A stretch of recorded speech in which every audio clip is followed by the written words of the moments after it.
Hi, this is Mrs. Downey and this is Algebra 2.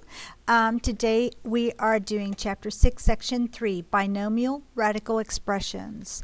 Our objective today is to add and subtract radical expressions.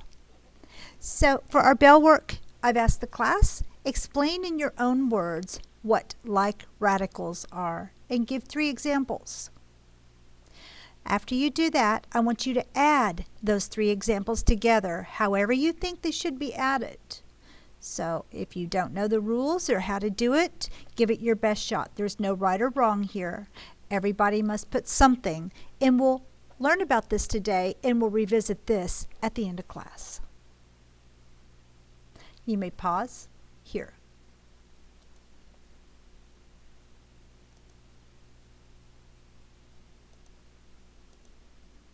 Okay, like radicals are radical expressions that have the same index and radicand. So, for example, I have the same index by having 3 as my index right here. So those are the same. And then if we look at the radicand, my radicand is 6x in this expression and 6x in this expression. So because my radical expressions have the same index and radicand, then they are like radicals. There are things that we can do with our like radicals. So here's how we can combine the like radicals using the distributive property. So if I have a like radical, like right here, square root of 2 plus 3 square root of 2. This is just like having a 1. If nothing's there, it's like having a 1 in front of it.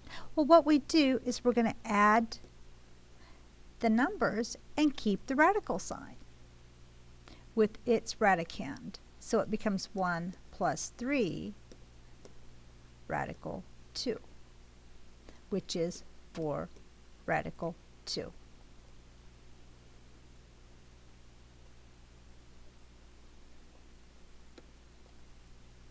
Then radicals with variables, like radicals with variables, they have an example here, radical 5xy, and that's like if there's no coefficient, just put 1, plus 8 radical 5xy.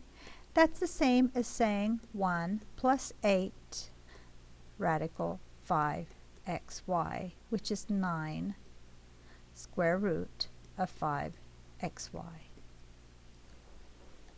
So this is like radicals when they have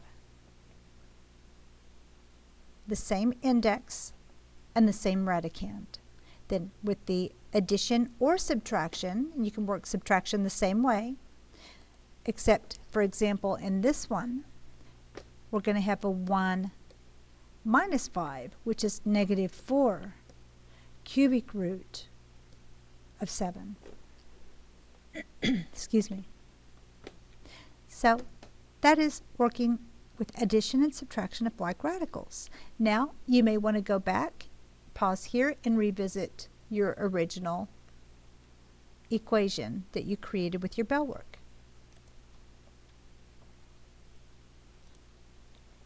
So here's a property now that we can say, combining radical expressions with the sums and differences using our distributive property, we can add or subtract our like radicals. So that was just regrouping like I did a moment ago. So if I have this plus this, I can just say it is the same as a plus b times the root and radical, or the index and radical. And subtraction the same way.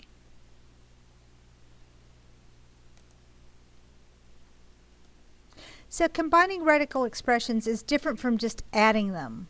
So the sum of any 2 real numbers is a real number. So you can add radical 2 and radical 3 to get the real number, radical 2 plus radical 3. However, it is not like adding radical 2 plus 3 equals radical 5. That is not the same. So keep this in mind. when you work. And actually, here's proof that they are not the same. So there's radical 2, radical 3, and there's radical 2 plus radical 3 is 3.146. And when they do a radical 5, see, it's a completely different number. So be careful. You can't just add the radicands together as square roots. Okay. So our first set of problems, we've got adding and subtracting radical expressions. What is the simplified form of each expression?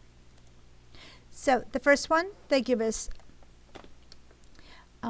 3 times the square root of 5x minus 2 times the square root of 5x. So they are both squares, index of 2, and the radicand is 5x. So they're like radicals. So all we have to do is the 3 minus 2. So 3 minus 2 times radical 5x. We're using the distributive property when we regroup those. And now we just simplify. The 3 minus 2 is just 1. And we don't write that 1, just like we don't write a positive sign in front of every positive number. We don't write the 1s in front of things. It's just the radical square root of 5x. Next, we've got 6x squared times the square root of 7 plus 4x times the square root of 5. So are these like radicals? That's the first thing you need to check. And in this case, I've got a radical 7, radical 5. These radicands are not the same, so we cannot combine these. There is nothing to combine.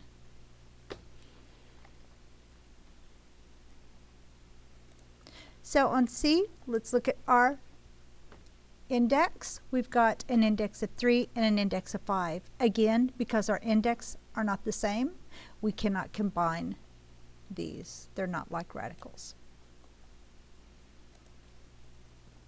So now take a moment and work A, and we'll come back to this in a moment. Pause your video now. Okay, so let's look at these. On the first one, we don't have the same index. So for A, we've got a 3 and a square.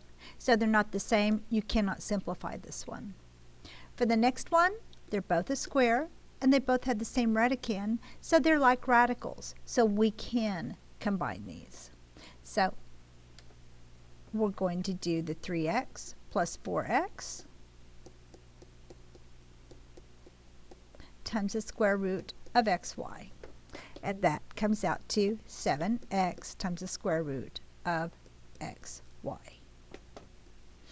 And then our last one here, let's look. We have same index, and they are like radicands, so they're like radicals. So all you have to do is 17 minus 15, which is 2, times the 5th root of 3x squared.